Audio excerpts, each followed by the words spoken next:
The season of Black Ops 6 Zombies is getting closer and closer to its end, but still with that, I think there are some major features from previous Zombies experiences that should make their way into this game, and I'm going to be going over 3 of them. And honestly, I think these are going to be pretty realistic because not only are they things that were done in a Zombies game before that, but on top of that, all of these were added at the end of the seasons of these games. Like, it wasn't at the start of it and they should have added it from the start. Like, this is something that was added towards the end. And I think that if they just return these features into Black Ops 6, it really would be that cherry on top to the end of an amazing season of Black Ops 6 Zombies. Now, of course, as always, I love to hear your guys' inputs. What are some features that are returning, or even ones you could think of off the top of your head that they should end the Black Ops 6 zombie season with? I'd love to hear all your thoughts and opinions on that down in the comment section below. And hey, while you're down there, I'd appreciate if you guys dropped a like and subscribe if you aren't already. But with that said, let's talk about 3 great features that should return in Black Ops 6 Zombies. Now, the first system I want to see return is actually Newton's Cookbook from Black Ops 3 Zombies. Now, I actually think this is like super realistic because like Newton's Cookbook wasn't even added to Black Ops 3 Zombies until after Revelations came out DLC 4, so it was like super late into its cycle. So pretty obvious it could happen here again. Now, I know most people watching this knows how the system works, but for the people who don't, let me quickly explain it. Is that every day you get 3 new recipes, and most time Treyarch did a good job with having these recipes be actually good gobblegums. I can't remember a time where they like had like some garbage gobblegums where you craft that nobody wanted, but regardless, how these recipes worked is that you'd be able to exchange some gobblegums for a new one, and most time what this meant is that you would exchange a lot of lower tier gobblegums for one higher tier gobblegum. Now, the reverse of that would happen sometimes where you could change one higher tier gobblegum for a lot of lower tier, and then obviously things in between. But overall, it was a great way to make it to where you could exchange the gobblegums you don't want for a gobblegum you do want, or just for a better gobblegum, right? That would be the idea of it, and it was a really cool system. Now, annoying thing about it is actually the distilled system, and they limited the amount of times you could do it per day for free, and you could pay to do it more, but it was annoying. I wish they wouldn't bring that back, but if they do, it's whatever. Because I mean, to be fair, most time you aren't going to craft more than 6 gobblegums per day, which I think would be the max free ones if you save your distills from the previous day. But regardless, overall, it would be a great system in this game because me personally, with my current gobblegums, I have so many blue, purple, and orange rarities that I know for a fact I'm never going to use. And if I could just exchange these for gobblegums that I know I'm going to use, whether it be other good purple, blue, or orange ones, or especially, more importantly, those better red ultra gobblegums, it would be so much nicer because they wouldn't just be sitting there doing nothing. And especially in a game like Black Ops 6 that I'm a Master Prestige level 200 and I only ever got throughout the entire history of this game 10 perkaholics. I mean, it'd just be so much nicer to have more of them, and especially exchange some of these worst gobblegums for those better ones. And we all know at this point that there's a big problem with Black Ops 6 that nobody's using gobblegums. Treyarch's practically admitted to it. I mean, we know this from the fact that they made it to where we're spawning in with 3 gobblegums, and then even more recently they buffed the gobblegum machine where you could actually hit it an infinite amount of times every round, practically getting rid of the cooldown timer. It's obvious to all of us that people just aren't using gobblegums as much, but you know, a way to actually convince people to start using them is if we just had more of the ones we actually wanted. Because I know that's why I'm not using a lot of my gobblegums, because I just don't want to lose the few that I have. Now, this is an excuse not to buff your drop rates for your better gobblegums, but still, this would be a great addition to the game. Now, the next system I want to see returning is actually boss battles from Infinite Warfare Zombies. Now, very much like Newton's Cookbook, this was something that was added after DLC 4 in its game, so it could easily be added to this one.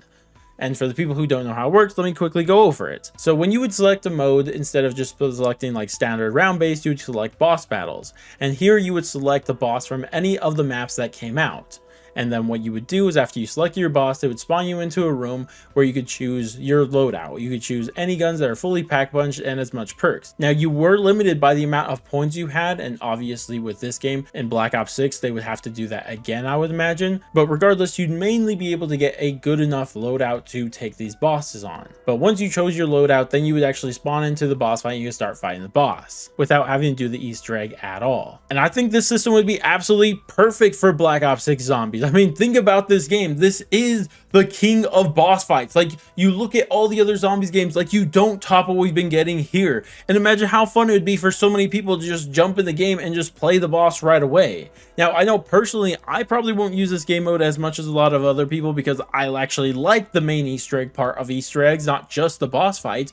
But still, I'll still use it to like test out different things about the bosses, like test out different strategies and stuff like that, because that's something I've had a lot of fun with this game, is finding out the best possible strategy to defeat all the bosses. Like, that's something I think is really cool. But also for the people who just maybe aren't good enough or just don't have the time to do Easter eggs or learn Easter eggs, they get experience some of the best things about this game still. I think this system would be so good for this game because boss fights are so good in this game, and I think more people should have an opportunity to play them, and not just people who learn the Easter eggs and get good at them, right? People who could just try the boss fights over and over again. It'd be great for them. And I know some people will say this destroys the purpose of doing the Easter egg. I don't think so, because the Easter egg experience is fun on its own, and also these boss battles, at least how they did it in Infinite Warfare, they limited like your actual setup. You're probably going to get a better setup for that boss fight if you played the game normally and done the Easter egg instead of doing it through this. And I would hope they would do it like that also. And also, you don't get the cutscene after doing it through boss battles like you would do through the Easter egg. But overall, Black Ops 6 Zombies is the all-time perfect game for a boss battles game mode. And this brings us to the final thing I think they should add to the game as the season goes on. And keep in mind, I was being realistic here, so it's another thing that has been done in the past. And I've already talked about this in the past, but it's a super Easter egg. Now, I actually made a full video talking about this that I'll link on screen now if you guys want to go into full depth on this and how I think it should all work in its entirety. But I'll summarize at least what I think are the juiciest parts. So first off, I think this is pretty realistic because Kevin Drew has said in the past that they did want to do something like this and even top what they did in Infinite Warfare with their super Easter egg boss fights. And that's exactly what I think they should do. And more than that, I think that they were actually going to do something like this in Black Ops 4 Zombies, but it ended up getting cut. There's a bunch of hidden rooms that were speculated to be a part of a super Easter egg. And I think that they should actually bring back that idea that was maybe cut in Black Ops 4, where every map after beating the main quest, you have to go back and now you would have these secret rooms unlocked and stuff like that. I think that would be really, really cool for this game. Just add new things that after you go back to all the previous maps, after you beat all the Easter eggs, you could do these secret rooms or new Easter egg steps that they added, and then it would unlock a super Easter egg, whether that is an actual Easter egg or just a boss fight. And that's exactly what I think they could do to top the Infinite Warfare super Easter egg, because the super Easter egg really on that one was just redoing all the Easter eggs and then unlocking a super Easter egg boss fight. But they should actually focus on the Easter egg part of that super Easter egg, add more steps that you have to do to unlock that's a true super Easter egg and not just a super boss fight. Now, in terms of rewards, I don't think they'll go as far as Infinite Warfare, immediately spawning in with all the perks permanently and 25,000 points.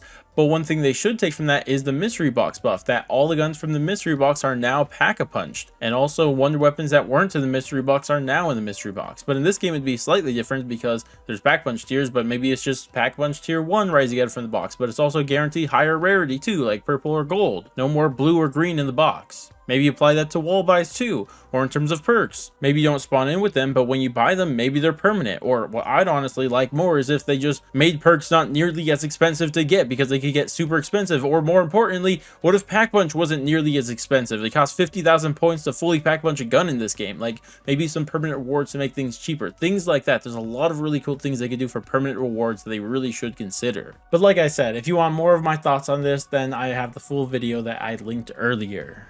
But with that, that's going to wrap it up for this video. And like I said at the start of the video, I'd love to hear all of your guys' thoughts and opinions on not only what I talked about in this video, but your own ideas for what you want to see Treyarch do to really put the cherry on the top of Black Ops 6 Zombies. But that's going to be it for me. Thank you guys all so much for watching. I really do appreciate it. But I'm going to go, and I'll catch you guys in the next one.